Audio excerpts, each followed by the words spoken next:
السلام عليكم ورحمة الله وبركاته.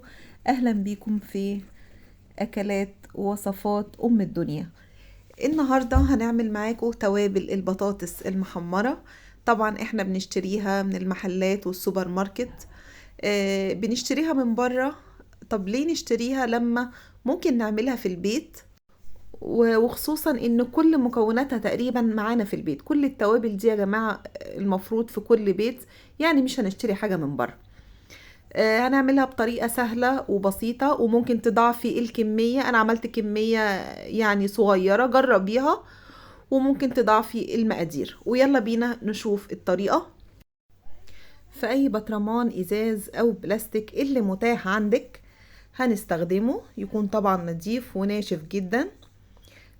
هنستخدم معلقة كبيرة في كل المكونات ما عدا بس الفلفل الأسود. زي ما احنا شايفين، اول حاجة دي معلقة كبيرة ملح، معلقة كمون، معلقة كاري، بابريكا، كزبرة ناشفة،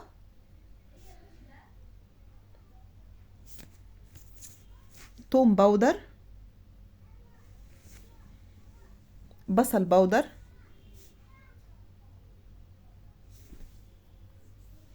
ونص معلقة فلفل اسود، نص فقط مش معلقة كاملة. ودي ربع معلقة شطة. طبعا لو انتوا عايزين التوابل دي تبقى سبايسي حطي، مش عايزة براحتك يعني. الشطة يا جماعة حاجة اختياري. وهنخلط كل المكونات بتاعتنا، هنخلطها كويس جدا عشان بقى تشم الريحة الحلوة فعلا.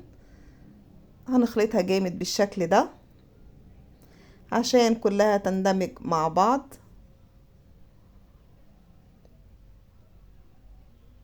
وكده يا جماعة وصفتنا البسيطة خلصت. هي والله بسيطة جدا. ممكن حد يقول لي هي مش مستاهلة انك تعمليها. لا، عايزة اقول لكم في ناس كتير فعلا ما تعرفهاش، وناس كتير انا ببقى بره وبشوفهم بيجيبوا التوابل دي من السوبر ماركت او من عند العطار. طيب هي في البيت اعمليها واعملي كمية اكتر واوفر، مش هتشتري حاجة، يعني تعتبر حاجة ببلاش بالمكونات اللي موجودة عندك. وعايزة اقول لكم هي مش لبطاطس بس، انت كمان ممكن تضيفيها على بيض، على فراخ، على حاجات كتيرة قوي. اكتشفي بنفسك الطعم وشوفي ممكن تضيفيها على ايه. وطبعا عايزه اقول لكم ريحتها بجد حلوه جدا جدا جدا، يعني ريحه البطاطس طالعه تشجع الواحد انه ياكلها.